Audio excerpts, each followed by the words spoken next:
Вітаю! Сьогодні ми спробуємо розплутати одну з найбільших загадок слов'янського пантеону. Його ім'я лежить в самій основі таких слів, як родина і природа. Але ким він був насправді? Давайте почнемо наше історичне розслідування. Отже, хто такий Бог-рід? Всемогутній творець, що стоїть біля витоків самого Всесвіту? Чи може якийсь скромний дух, що опікувався хіба що долею окремої родини? Уявлення про нього настільки різні, що здається, ніби ми говоримо про двох абсолютно різних персонажів. То де ж тут істина?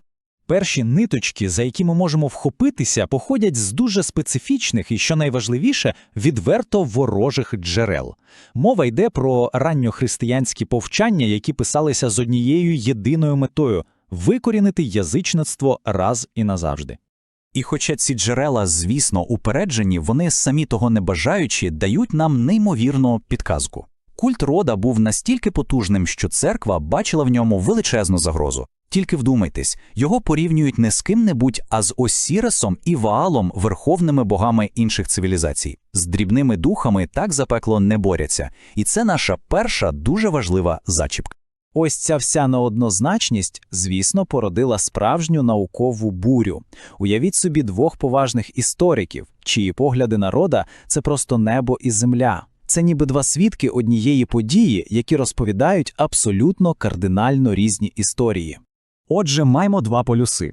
З одного боку академік Рибаков, який бачить рода як прадавнього творця, що передував навіть Перуну, а з іншого Лев Клейн, який по суті каже, що рід – це постать незначна, можливо навіть науковий міф, що виник через неправильне читання джерел.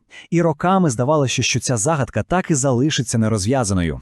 Довгий час у цьому розслідуванні був глухий кут. Переважна більшість дослідників була впевнена, що рід – це божество суто східних слов'ян. Але, як це часто буває в історії, одна єдина несподівана знахідка перевернула все з ніг на голову.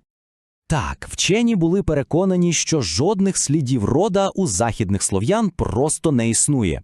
Здавалося, його культ був таким собі локальним явищем, а виявилося, що ключовий доказ весь цей час був, як то кажуть, на видуні, просто він ховався у стародавньому народному обряді, на який довго ніхто не звертав належної уваги. І ось він, наш ключовий доказ. Родусь – старовинний польський обряд, пов'язаний із зеленими святами. Це стало справжнім проривом, адже ця знахідка раптом зв'язала рода із західними слов'янами і дала нам абсолютно новий погляд на його справжні функції. Подивіться, це ж не просто якась народна забава, це справжня ритуальна хода, що символізує прихід у село божественної сили. Опудало на спині вола – це її втілення, а вся процесія мала одну мету – закликати в село достаток, плідність землі та добробут для всіх. А ось і прямий мовний зв'язок. Родус – це ж зменшувально-пестлива форма імені рід. Подібне, шанобливе, але водночас таке близьке звертання використовували й до інших богів, наприклад, до громовержця. Ця проста пісенька-закличка стала неймовірно потужним доказом, що поєднав східну міфологію та західний обряд. Ну що ж, тепер, коли у нас на руках є всі частини цього пазла, від давніх текстів до живих народних ритуалів, ми можемо нарешті скласти їх докупи. Спробуємо відтворити переконливий образ цього майже втраченого бога. І тут ми бачимо щось ще глибше, ще давніше. Просто погляньте на ці вражаючі паралелі між слов'янським родом і ведійським богом Рудрою, однією з форм Шиви. Та сама функція творця, зв'язок із бурею та родючістю, і навіть священна тварина – бик. Це не може бути простим збігом. Це свідчить, що коріння рода сягає нашого спільного індоєвропейського минулого на тисячі років глибше, ніж ми думали. А ось доказ, який вбудований у саму нашу мову. Просто задумайтесь – родина, природа, народ, врожай, батьківщина – в основі всіх цих ключових понять лежить один і той самий корінь – род. Ну це не може бути випадковістю. Це показує, наскільки центральною була ідея рода як джерела життя і спадкоємності для світогляду наших предків. Отже, тепер ми можемо скласти більш-менш цілісний портрет. Рід – це божество-творець, той, хто посилає душі з небес на землю, щоб народжувалися діти, даруючи життя і забезпечуючи продовження роду. І йому приносили не криваві жертви, а дари землі – хліб, мед, кашу. І це ще раз підкреслює його зв'язок саме з родючістю та миром. Після аналізу всіх доказів, від упереджених літописів до несподіваних етнографічних знахідок, настав час винести остаточний вердикт у нашому історичному розслідуванні.